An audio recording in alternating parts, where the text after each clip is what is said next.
how to suffer and how to treat the suffering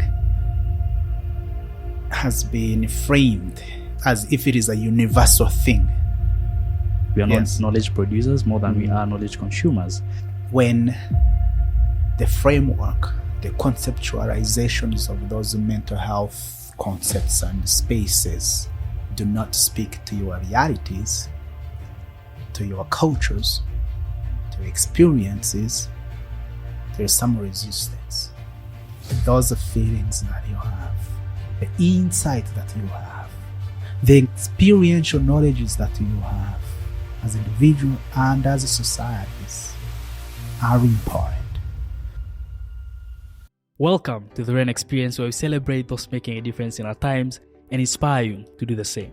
To achieve that, we have been analyzing our data and realized that 93% of our audience haven't yet subscribed to the channel. If you enjoy our content and find value, kindly do me a favor by subscribing to the channel. Your subscription helps us grow and gives us the power to bring you the guests that you want to see on the show. Hello, Doctor. Thank you for joining me today. Thank you. One of the questions that I always ask any clinical psychologist to have a conversation with is, why clinical psychology? Wow, that's a good question. Why clinical psychology?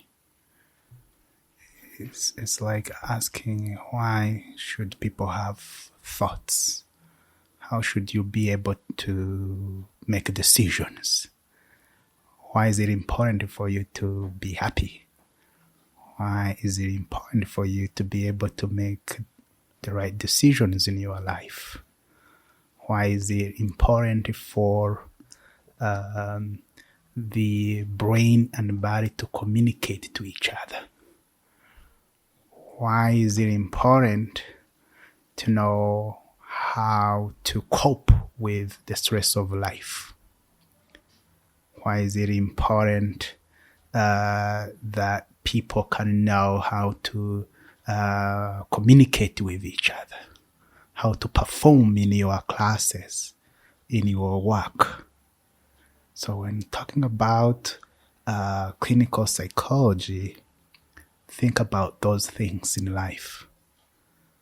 Sometimes people think when you hear something about clinical psychology, counseling, mental health, psychiatry, immediately you think there's an image that comes of someone who is like looking bizarre with maybe a certain person image comes to mind that actually misrepresent the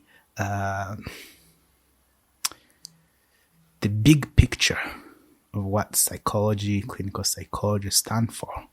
But also, apart from what I just said, you may also wonder why is it important to heal from your pain, from your suffering, from the depressions, and the clinical psychology particularly studies how people suffer, the suffering, but also how and what's the process and what's the tools, strategies for healing. So clinical psychology is amazing. So basically you're saying that for you, clinical psychology means the study of human beings and the way they are, the way they feel, the way they behave, and how can you make them better in those regards? Yes. It can help when people are healthy, normal, and again, healthy or normal, as there's no clear line like he's normal and this is a suffering, but also is helpful, and people are trained in clinical psychology are trained to help when those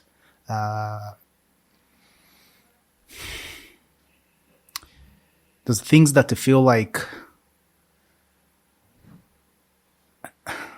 help you in your daily lives, in your work, in your relationships, when they go wrong.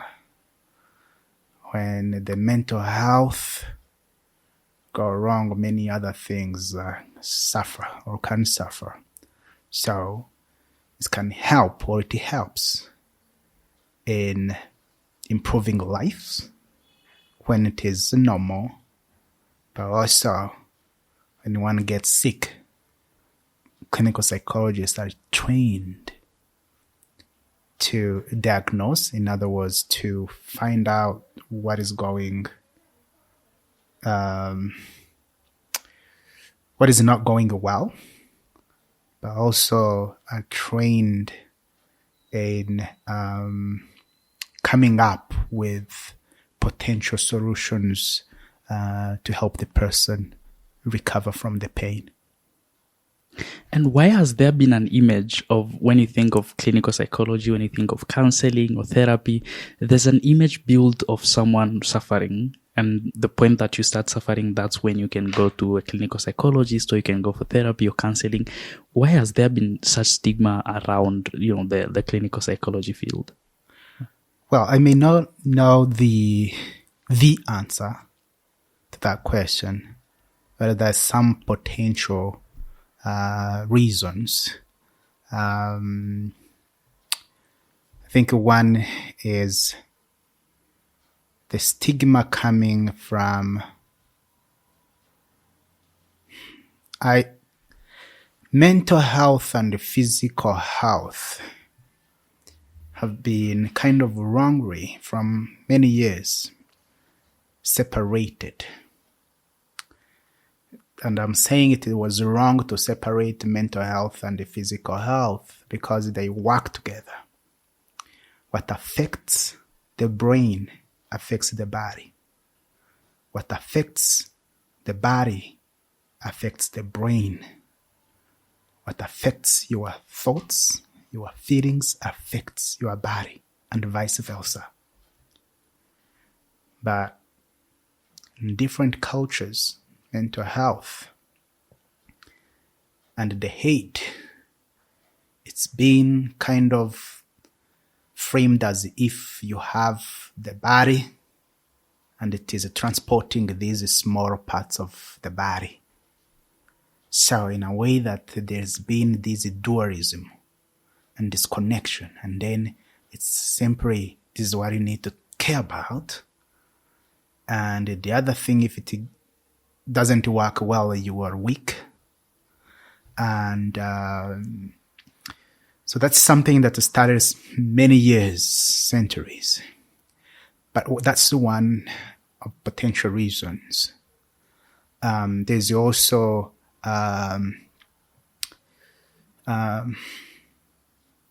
especially in colonized cultures. In colonized cultures, where how people have been taught about what is mental health, how to treat mental health when to get sick, when it is sick. It has also been conceptualized in a way that this is a universal thing. It is as if 1 + 1 = 2. So what I say, what I feel, how I behave, and how it gets sick, how to suffer, and how to treat the suffering has been framed as if it is a universal thing by dominant cultures. Then in some cultures, there is kind of that resistance. Like, oh no, this is doesn't feel like me. So when the framework, the conceptualizations of those mental health concepts and spaces do not speak to your realities, to your cultures, to your experiences, there is some resistance. They don't speak to you, to your heart, to your needs, to your realities. Another potential reason, not just because of those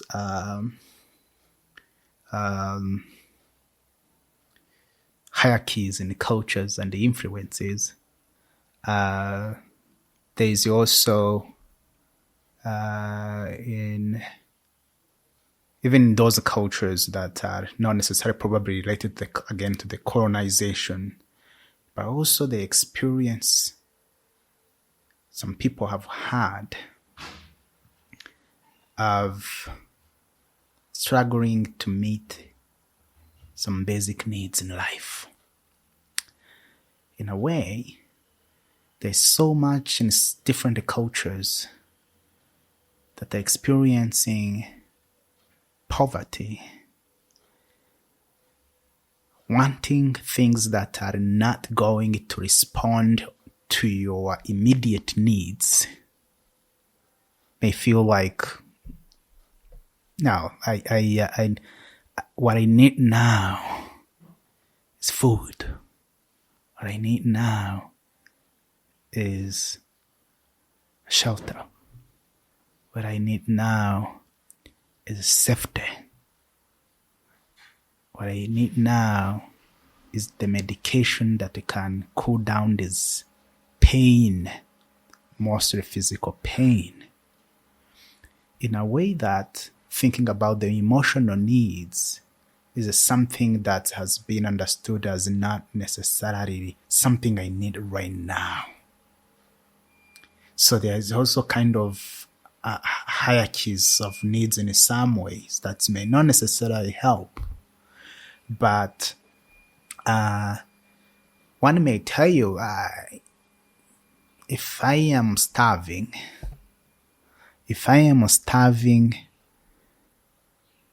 doing counseling with me isn't going to help much. And in a way that then people seem to push those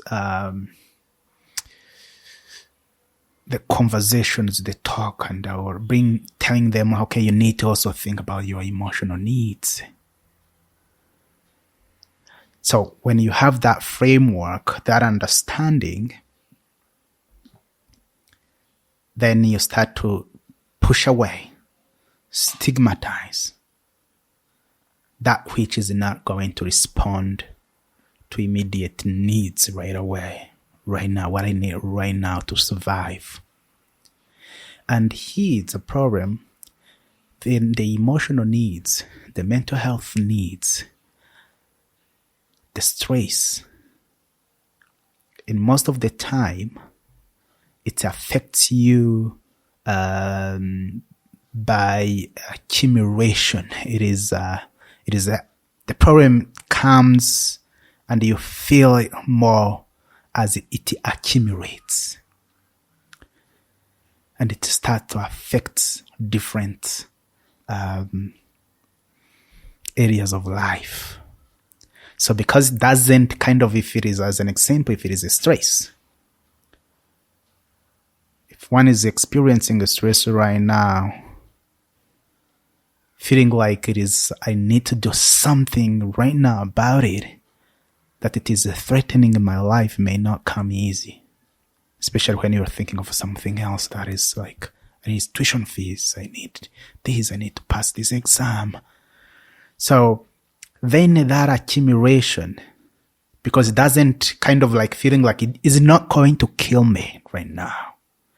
Or you may not even recognize it, that something is building up. Something is bottling up. So that is then people who do not have the very basics can be at the risk of ignoring the emotional needs, especially when it is not how they were trained when you were still young. If you were raised by parents who also will need that situation, whether because of the financial or material needs that will be not being met, or because that's how they will raise, not necessarily because they don't have the very basics. You may see someone in a family, a parent is telling the children, got this tuition fees, okay? You have food. And you're saying you are depressed. So there is that then understanding that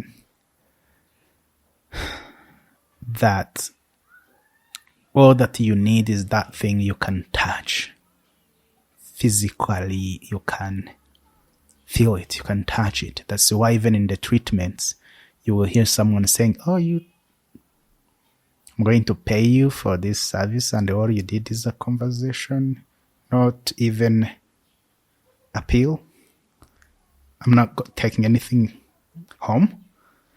So there is then that different issues that can be both cultures, can be related to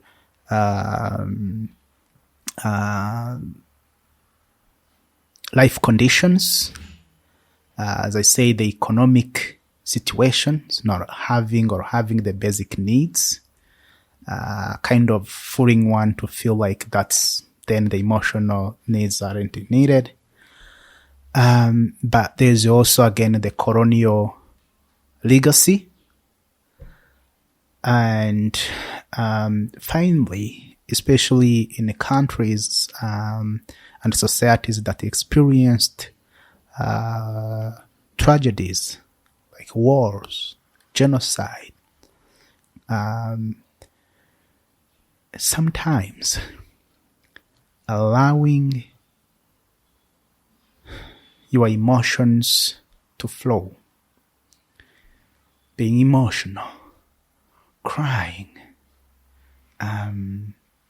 trusting, can make you, can put you in a situation that is risky. I'll give you some examples. In a war, in a genocide, in those collective human rights violations, if someone is hiding in a bush, and is a baby, is a child, even an adult, don't cough. As an example, you're hiding. It's a baby, don't cry. No, don't. Someone may find us, may kill us. So that means you are trained to numb your feelings.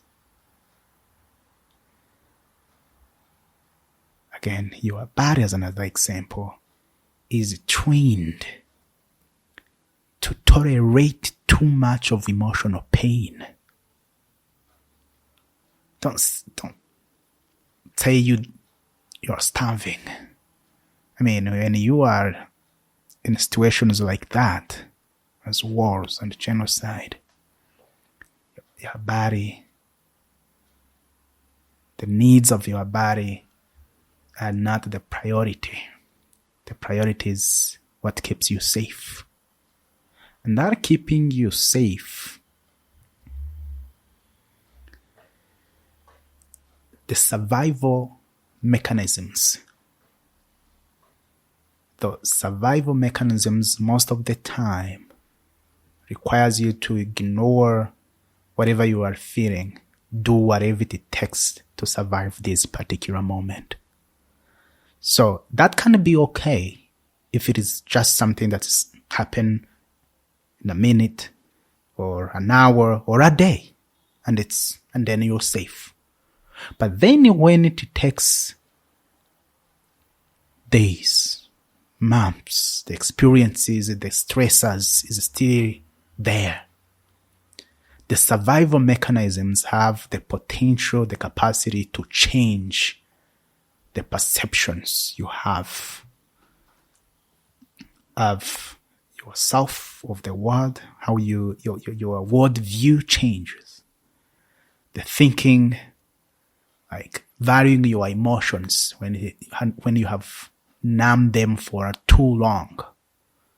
You may only need to be retrained to allow emotions again. And at that time, and that's where the pain comes, like years later, when those pains, emotional pains were silenced, at that time it was needed. It was for survival, for your survival. You needed it. You needed it at that time, in the right time when you were threatened. Like, sometimes you had to even pretend that you're not feeling, that you died. If you see killers coming, and there's some responses that one is likely to have, like numbing, like pretend that you're dead, and maybe if then they may think that there's no need to spend more time with you there. Or you may fight, or you may run away if you can. So all of those experiences, again, influence how you think about emotional life. So again, when it's chronic, when the experiences, not just like for an hour or a day or a week, but it was for months or years in some countries and societies that unfortunately experienced the wars and the genocide,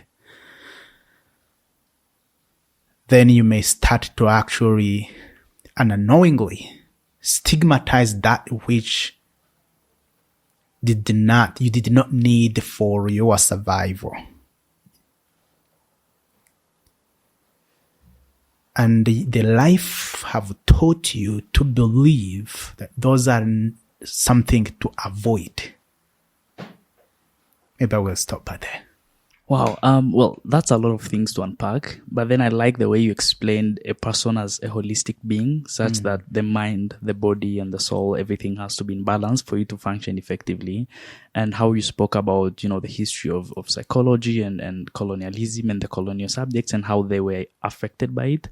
And here's the question, though. In as much as most African countries were the countries that were colonized and they had a really brutal experience, but then it's the society that mental health is stigmatized while they need it the most. How would you repeat the question? Colonial subjects, right, are the ones who had gone through a lot of things that required them to numb their emotions, right, compared to probably other countries. That I don't know. I can't say necessarily it is the case. Maybe or maybe not. So I don't have facts. I'm only saying how those experiences of coloniality have impacted their lives and the way we think and the way we feel and the decisions we make. But I do not necessarily imply that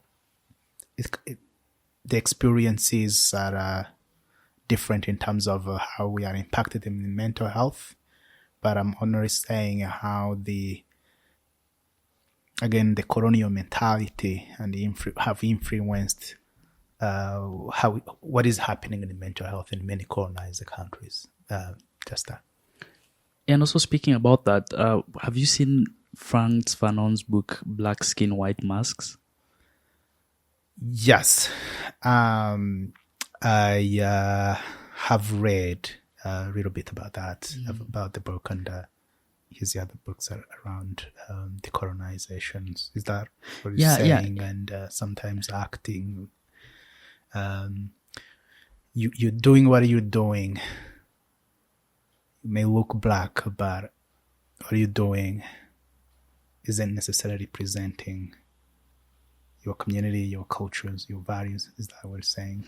Yeah, I mean, and so he explores the intersection between someone accepting themselves for who they are, rather than who they want to be. So, for example, for colonial subjects, right, the closer you are to the white race, the more superior you were, right? So even after colonialism, people had the same mentality, and this went far ahead, such that some Black women would want to be married with white men so that their kids can be close to the white race, so that they become more superior, right? And these were some of the mentality that were imposed during colonialism, and they even lived after colonialism, right? And I think right now it's where we need spaces such as, like clinical psychology, right? So that people can be retrained back again, not to feel the inferiority complex and, view the other race as superior. And I think that's where the whole idea of decolonization of mental health comes in play.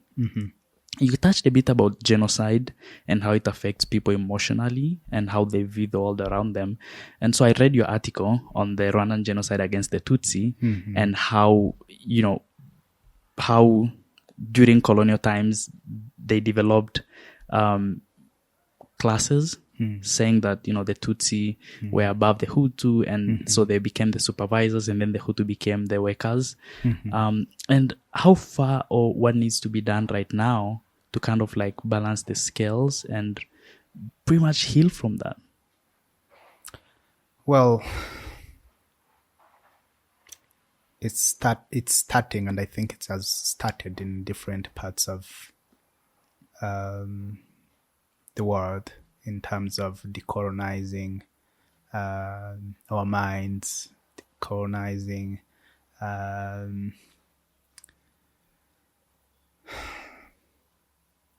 the choices we make sometimes, the choices themselves being, am I doing this because I believe it is the right thing, or because someone else thinks it is the right thing?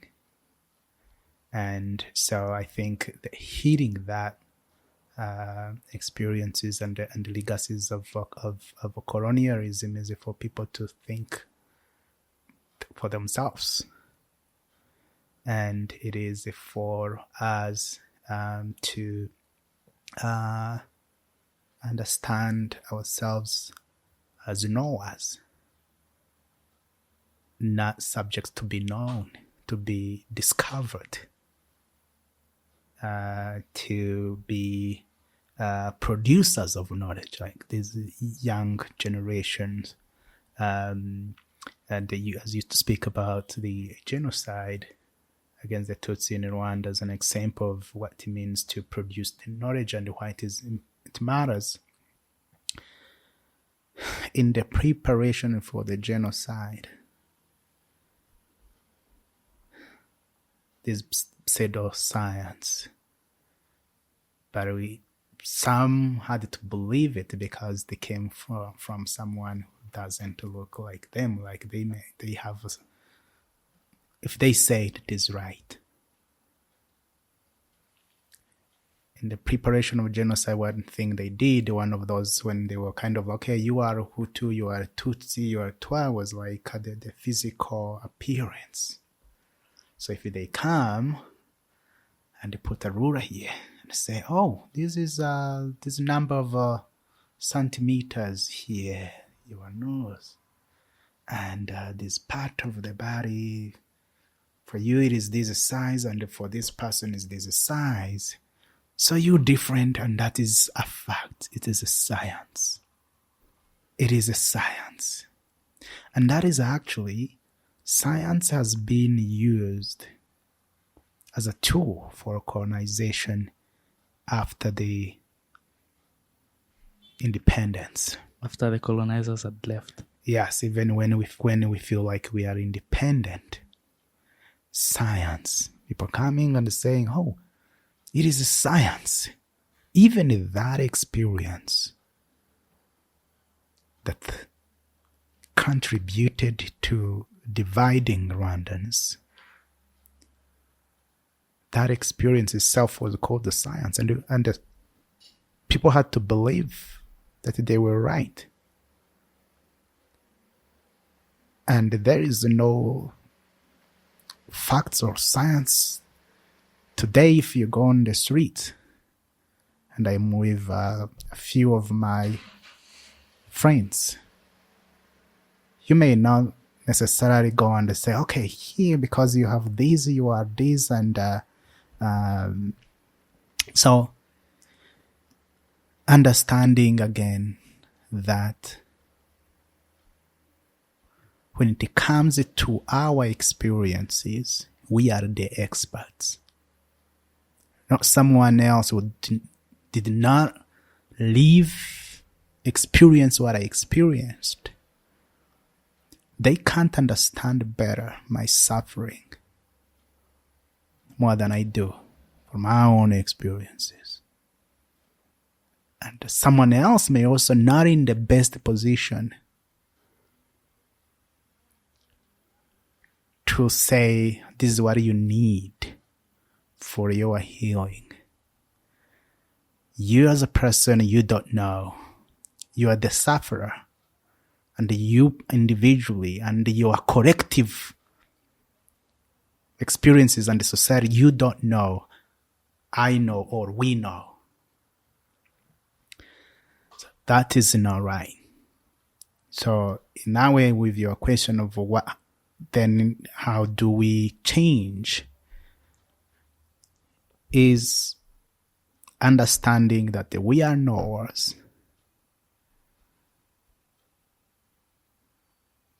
And starting to build or to develop resources and strategies to recover and develop based on our experiential knowledges. Yes, we can learn from other cultures. Yes, there can be transnational solidarity. Yes, for collaborations. But no to the outside in approaches that it says what you know as Africans, what you know as the people of Tanzania, of Rwanda, of Uganda, ignore it. It doesn't make sense. I know what is better. No to that. Yes to the inside and outside collaboration. This inside out collaboration. But not the hierarchies from the colonial mentality of, hey, you don't know what you need. I know what can help. Yeah. In your article, one of the things you pointed out was how some of the practices, such as individual therapies, might not apply to countries such as Rwanda that had gone through a very intense experience, simply because a country like Rwanda is a communal country, right? Meaning that people have to live together in a community and not individuals, right? Individuality. And I agree with you, right? The fact that nobody can know your experiences better than yourself, right? And right now, one of the things we are speaking before we started recording was the fact that one of the manuals that was written and you consider it the Bible of clinical psychology and mental health has been written by the American Association of Psychiatry. And that's the book that is also being used by people who are practitioners of clinical psychology. You might be saying DSM. DSM, okay. Yes. By practitioners of clinical psychology in countries like Rwanda.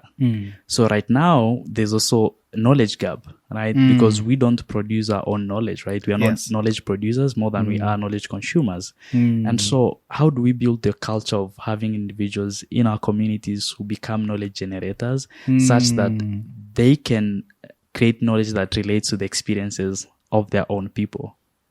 That's an important question. In my article, I hope it did not sound that I mean that one-on-one counseling isn't helpful.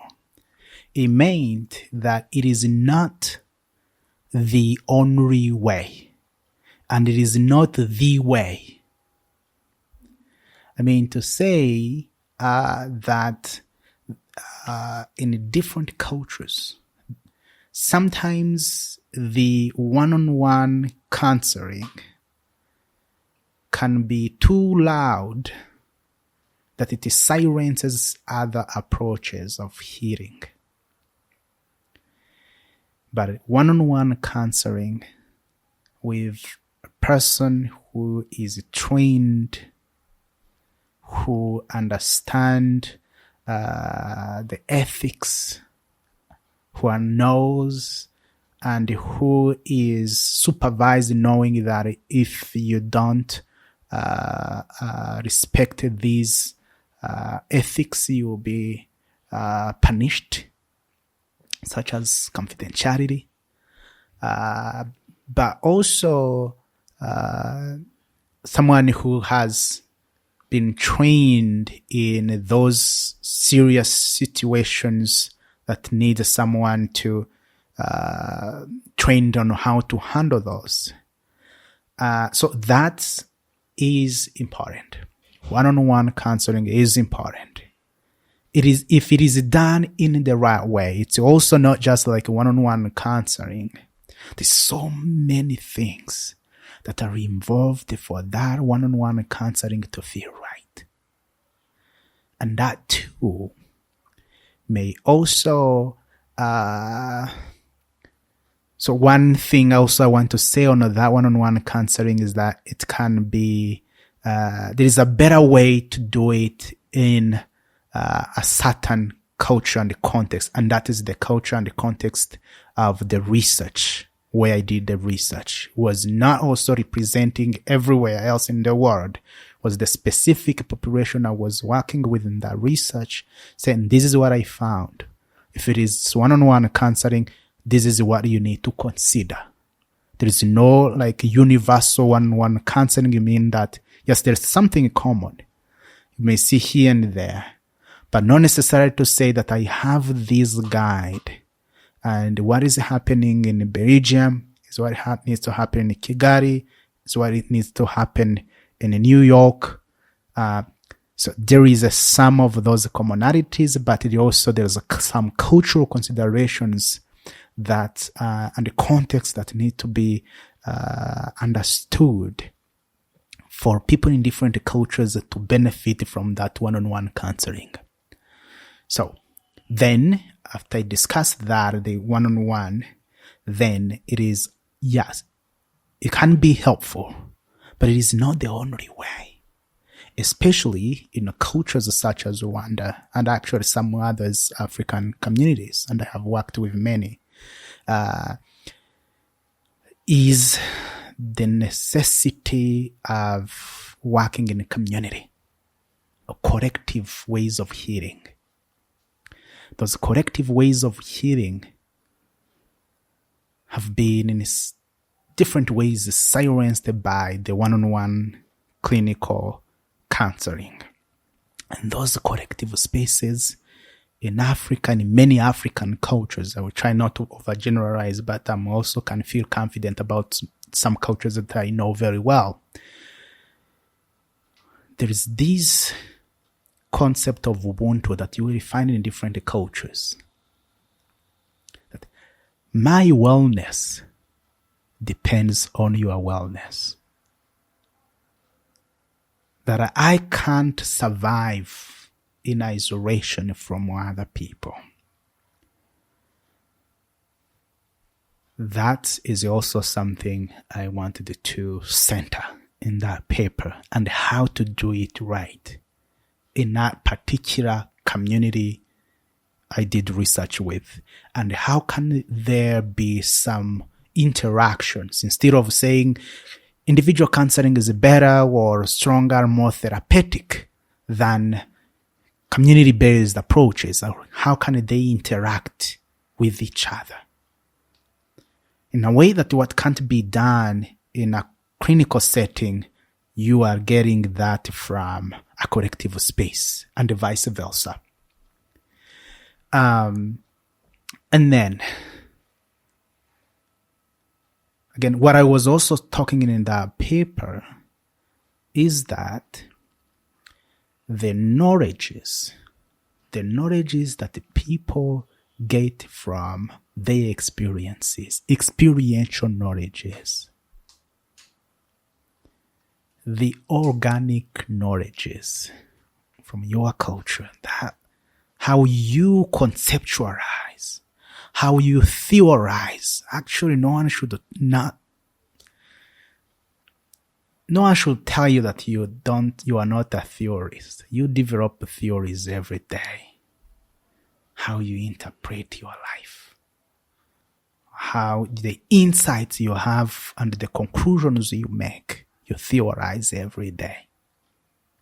So you are asking how, as you gave an example of DSM, yes, it gives a guide, but it is wrong when then we take it as you say, the Bible, in a way that don't challenge it. Then it is, if you challenge it, you're not being, scientific and whatever that means. So one way, and there can be other ways as well, is for this younger generation. There are some generations that have been taught, and it's kind of hard to undo the harm of thinking that the knowledges and the practices that we need in our lives are only valid if and when they come from the Western world. There's some generations, due to the legacies of colonialism, that is something that comes by default. If they think of what to do, what comes first is what the Western world has said. So, that's hard when you are trained to believe that your knowledges, your feelings do not matter. That what you that you never theorize because you don't have the capacity to do so. That you can't write and, or maybe if it is not written, it is not knowledge. If it is not in French or English, then you're lost. If it is not quantifiable, it isn't varied, or it isn't it isn't making any impact. So understanding that those feelings that you have, the insight that you have, the experiential knowledges that you have as individuals and as societies are important. So the younger generations who are in the schools help us putting those knowledges together. In those theses you are writing, conceptualize it. That which motivates you, moves you. Even that thing that frustrates you. I would like it to see people, this younger generation, writing papers in the classroom, and then the thesis, dissertations, and the books, and articles, and the blogs, and the YouTubes. They are developing knowledges that they feel right to them, to their heart. That they feel right to their communities. That if and when your mom, your uncle, your neighbor, if they read it, they see themselves. And that is something we have missed. Because we don't understand ourselves as producers of knowledge. And that is not just for mental health. Sometimes when you have, when you are using knowledges that are not relevant to your context, to your cultures, to your background, to your values, it isn't sustainable in economic development, in the social life, in the mental health, in other areas of life. So it doesn't matter. Here I'm talking, if you talk about knowledge production and centering who you are. Kind of, if you're writing a paper and everything you're writing is what you are copying and pasting, and maybe if you are doing a lot, you are just paraphrasing. That is a waste of resource. So in that journey, to help in the recovery, whatever that means, to recover from those experiences of forgetting yourself to feel more important. Life makes sense. So if I don't value my culture, if I don't value my values, who I am, and act as a European would do, then I'm more important. If I can't speak my language, and it's unfortunate that I'm even being interviewed in English.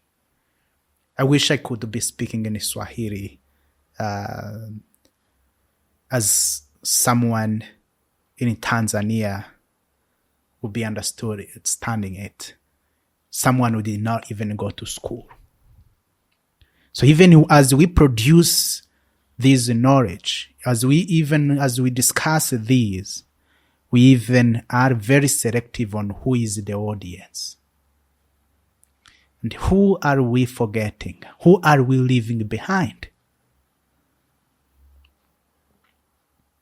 So that's what I would say.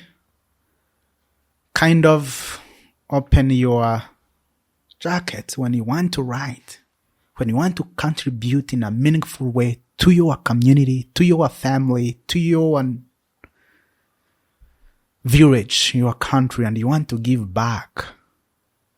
Kind of open and look in your jacket and look at the experiences.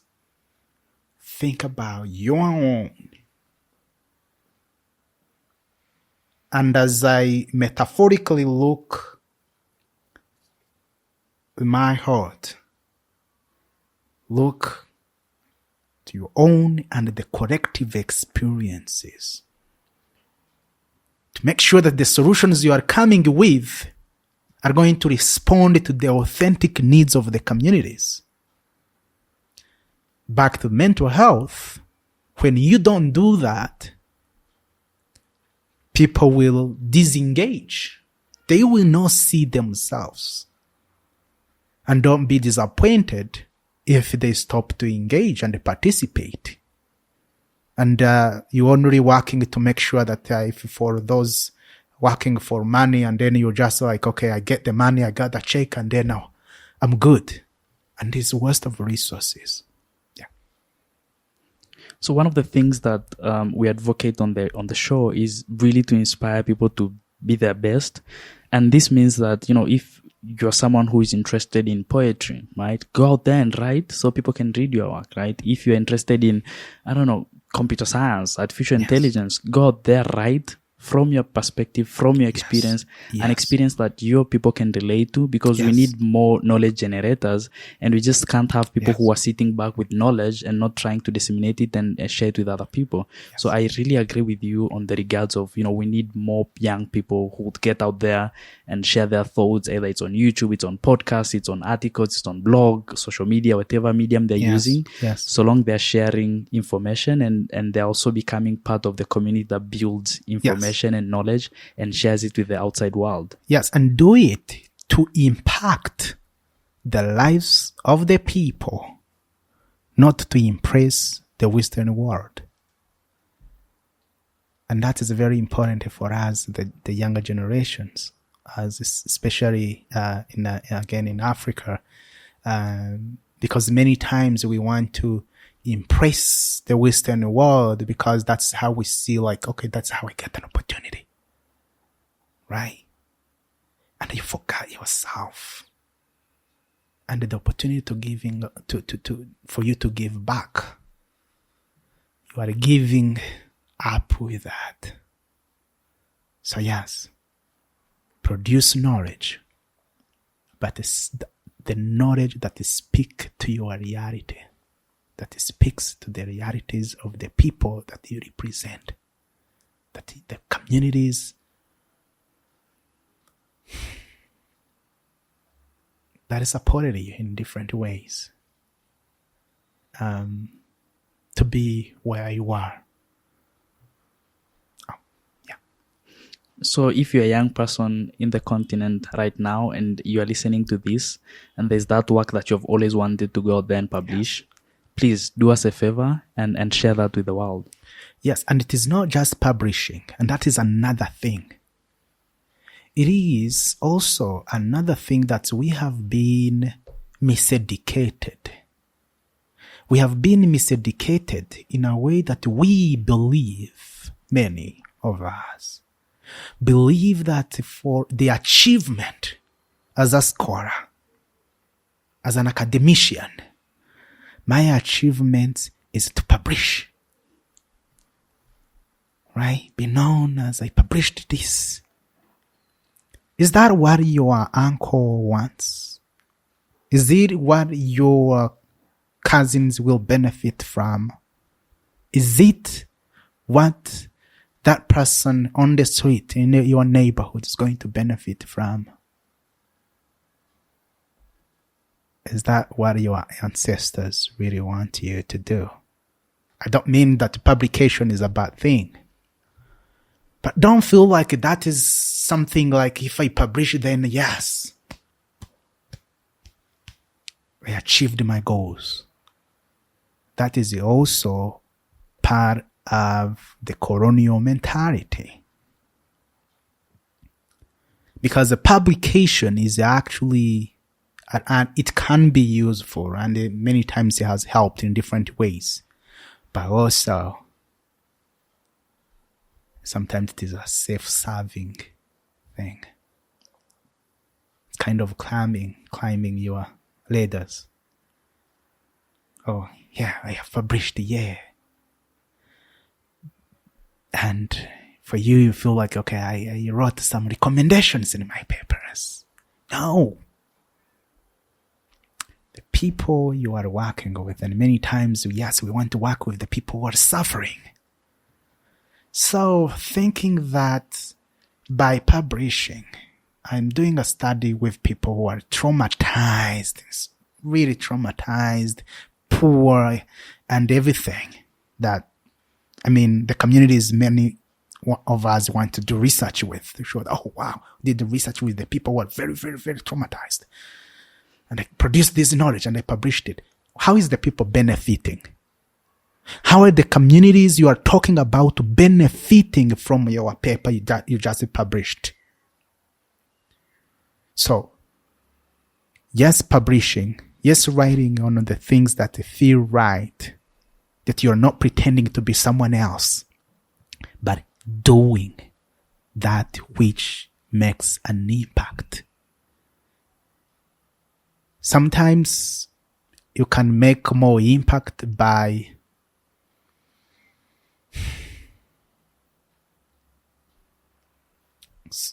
mentoring or supporting a community to build in agriculture as an example. Like, this is a way you can be more productive, and maybe if you can find resources, whatever that means, to develop that and for them to get something to put on the table, something like that can be as valuable as publishing, if even not more valuable or important.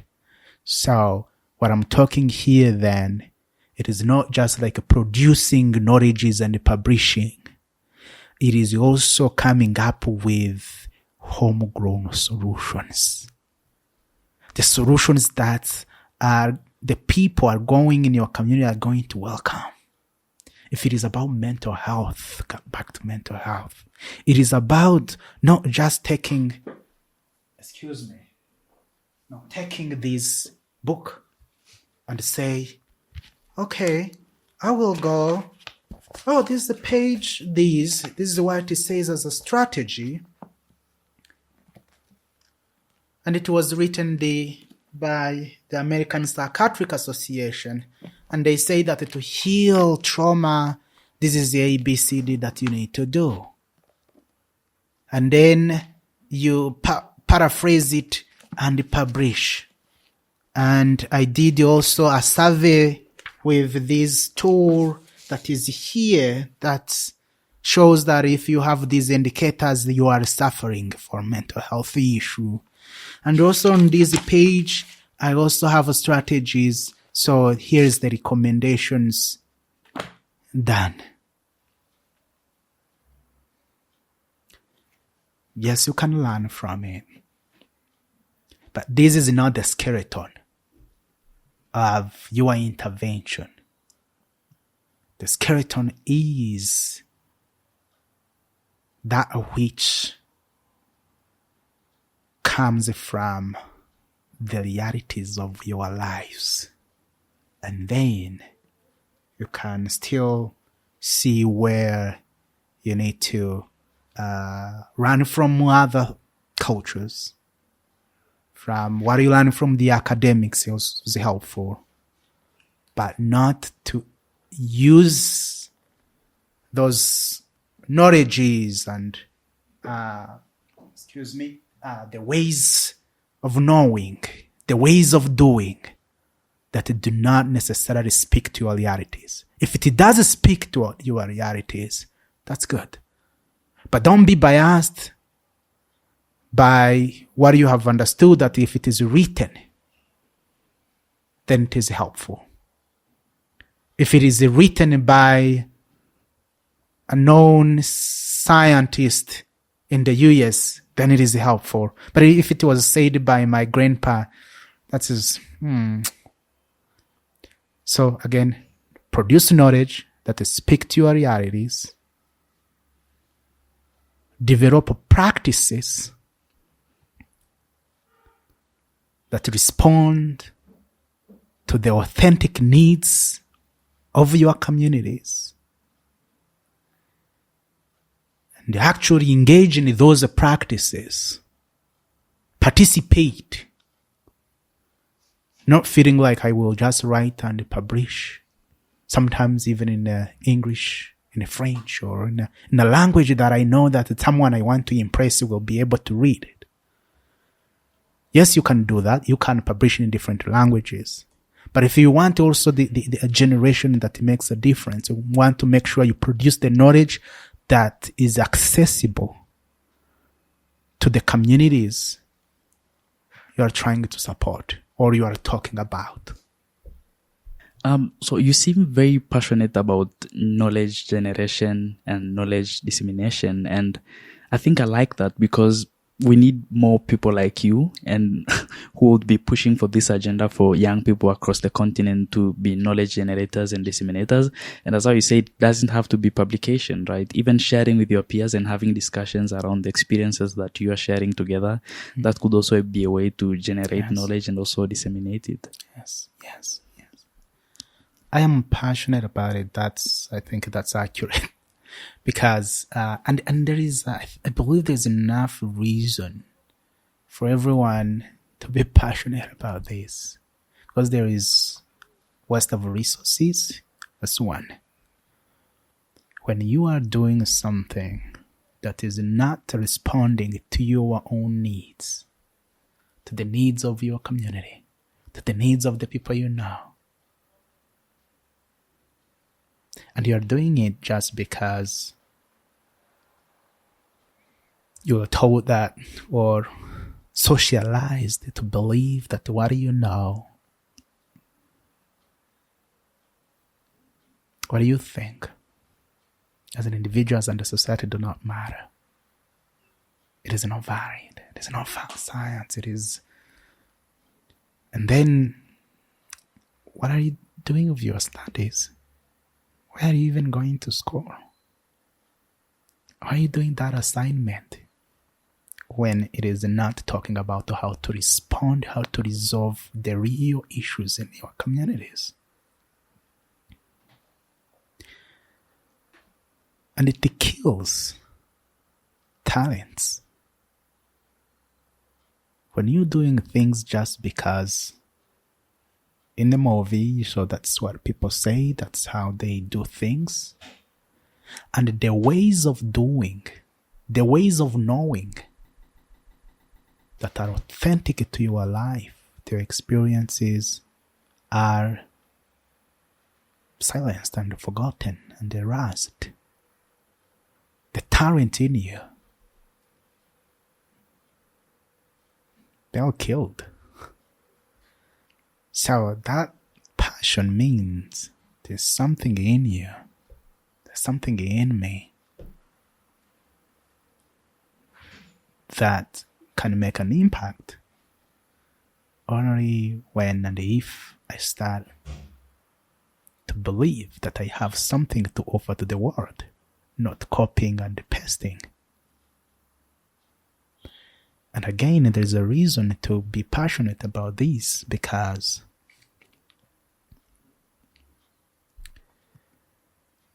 there's so many resources that are misused.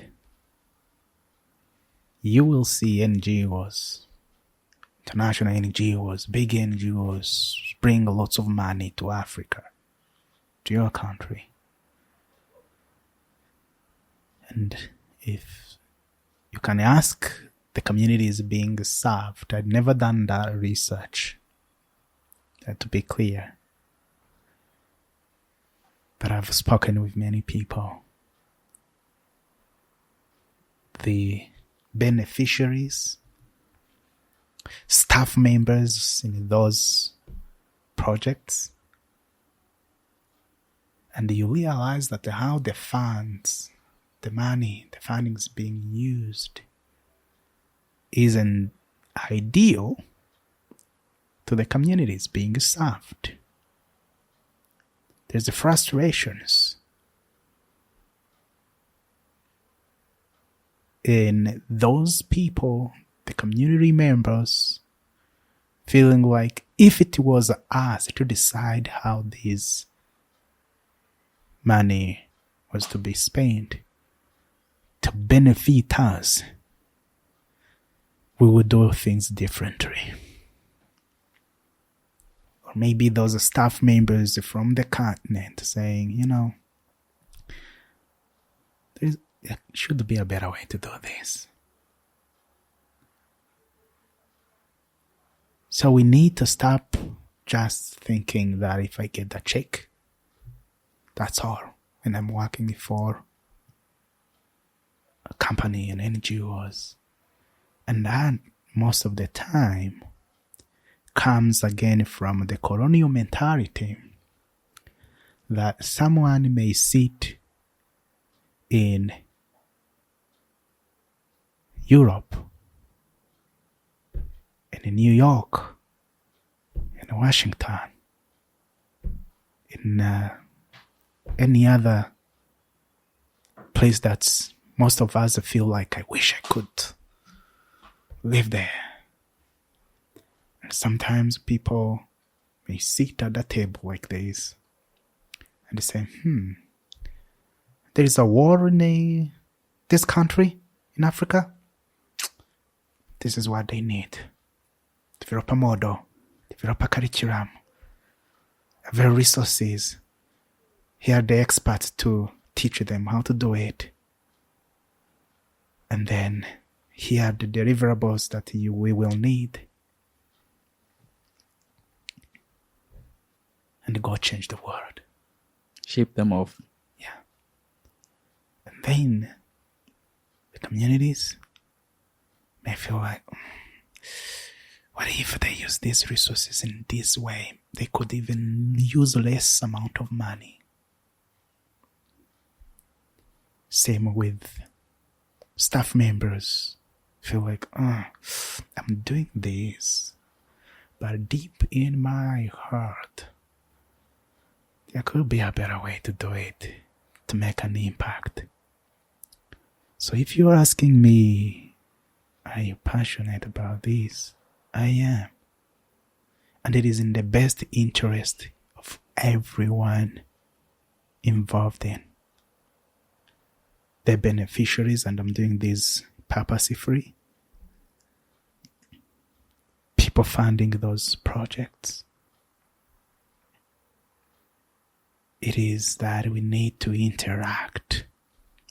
And that also, again, counts to mental health.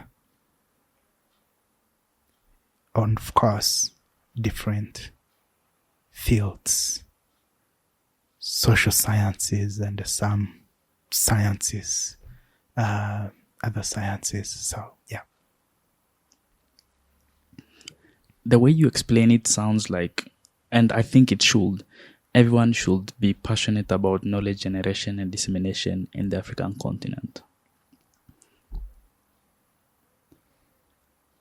I don't understand why we as Africans, we cannot generate knowledge that is valid. Our experience can't be valid. What we have gone through can't be valid unless they have been validated by someone from across the table, which to me, I think it's a colonial mindset. So, Doctor, how do we demystify such mindset and tell young people, you know what, your knowledge is valid, your experience is valid, and you really don't need external approval for what you have gone through, for the experiences you have gone through to be valid? I believe that one of the things that needs to be done is decolonizing schools. Decolonizing schools. By decolonizing schools,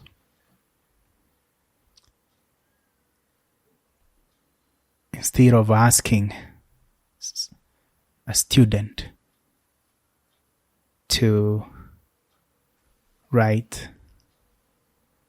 a literature review paper of something, of the war that happened in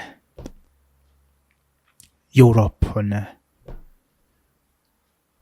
and memorize who did what and when. Start to ask the students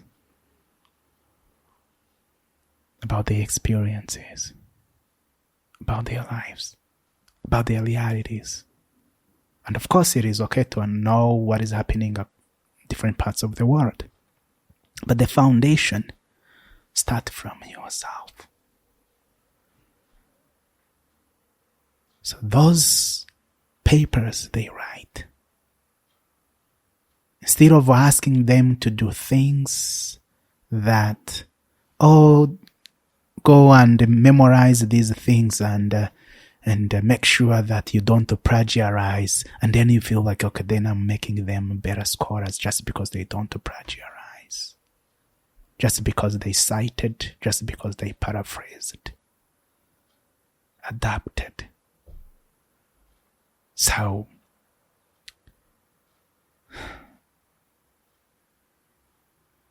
education is a place to start. Those assignments, bring it to home. Those dissertation, think about it. The indicators of success, not just being how nicely you wrote the paper, that is also good. Not how nicely you had a good English in your paper. That is also good, but not the indicators of success. It is how you understand the needs of your community, how you authentically work with, not for, your community to respond to their needs. It doesn't have to be like your community, I mean. It can be any other community that you are working with. It can be locally, it can be internationally. But we have been miseducated. So we need re-education.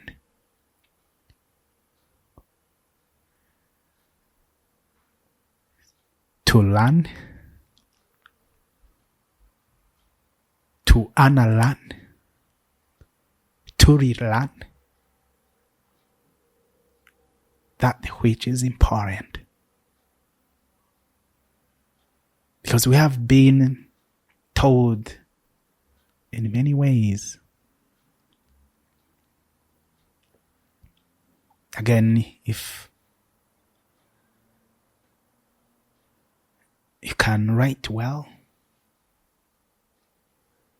you can know how to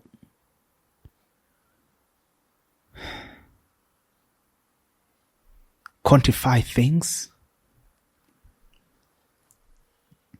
if you can classify things,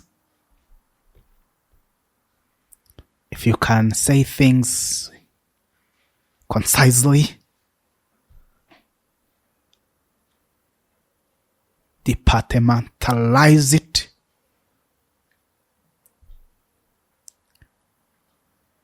then you're smart. We need to celebrate you. Yes, that is good, but that knowledge, that experience, but it is not the indicators of your success.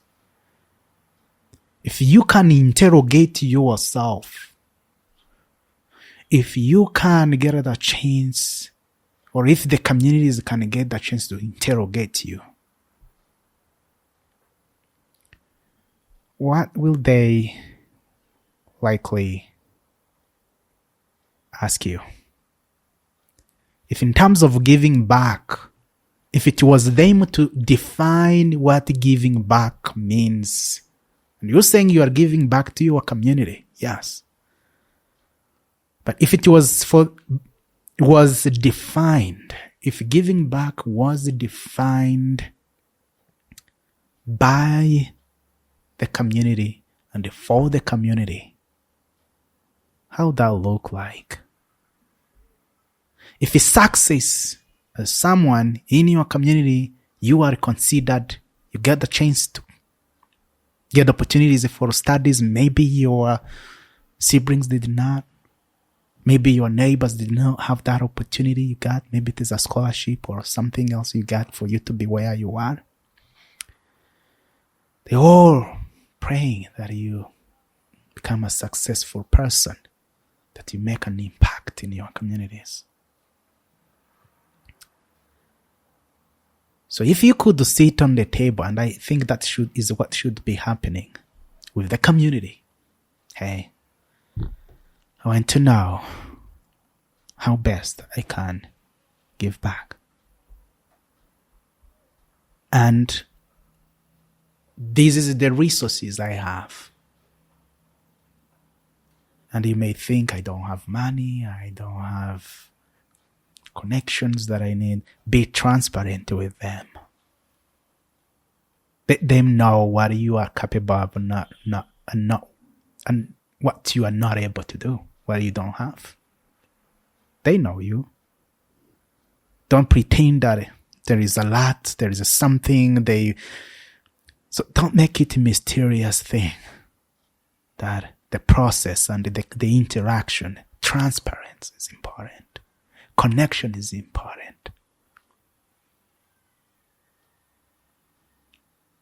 Solidarity is important. Ask them, what do they have to offer? Don't come as a kind of this Messiah complex. The saviors. Yes. I know there is this pressure of giving back. I know there is these social expectations that, how am I going to respond to those societal expectations, financial expectations? Yes, it can be overwhelming and sometimes can feel numb and lost and useless despite the education you have received. But sometimes that pressure comes from the fact that they know you in a different way that you know yourself. They know you as their hero. They saw you with those bags, with suitcases, with books, and they saw you meeting with big people in a picture with I feel like you are among them. That's how they may perceive, and you know that no, I'm not there. So be transparent. Yeah, be authentic with them. And when you are working with them to respond to their needs, don't pretend that you have solutions and they have problems. No, you need to converge. Understand that they do also have solutions. if it is in mental health as an example, this community, they are more than the trauma they experienced. Don't look at them with the lens that are deficit. Looking at them through the lenses of the trauma they experienced, they are more than that. They have resources. If you can use the academic experiences, the knowledges that you have, to put together, to work with them, to coordinate, to see that which is important. To see that which is important, because you are a part of the community, you also may easily identify that which may help, especially that when you work with them, not from a distance, but as one of the community. Now we reduce the pressure when they know what you are capable of and what you are not capable of. And you are using the resources from the community. You are not marginalizing the knowledges and resources from the community. You are bringing the knowledges from the communities, the organic knowledges from the communities, the experiential knowledges from the community, the resources, the leadership from the community, and you are bringing your academic lenses, the skill you have. If you need to use the computer to make things work and organize, then maybe your community may not know how, but you do. You may know how to record the information. You may know how to you have the leadership you have developed, guide the process, co-develop the process, be one of the community. Make sure that being educated doesn't actually remove you from the community and now you're becoming as I'm coming to save you. That is not going to work. All right. Being educated shouldn't remove you from the community. Yes. Everything you have been saying reminded me of what one of my deans at the African Leadership Academy told us after our first semester at the academy when we are going for holiday. And this is what he said.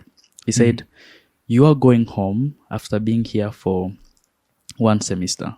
When you go back home, you are not the saviors. Yes. You don't have all the knowledge. Yes. You don't know everything. Yes. And there are people in your community who know more than what you do right now. Yes. And you're not going to be their messiah. Yes. And I think more young people need to understand that, to understand the fact that in as much as they're learning, in as much as they're bagging their degrees, their masters, their PhD, when they go back to the community, they're just part of the system and they're helping build the system together with the members of the community. Yes. I can't agree more. Thank you so much. This has been a fascinating conversation. It's a pleasure. And thank you for coming to the show. Thank you. Welcome to theREN Experience, where we celebrate those making a difference in our times and inspire you to do the same.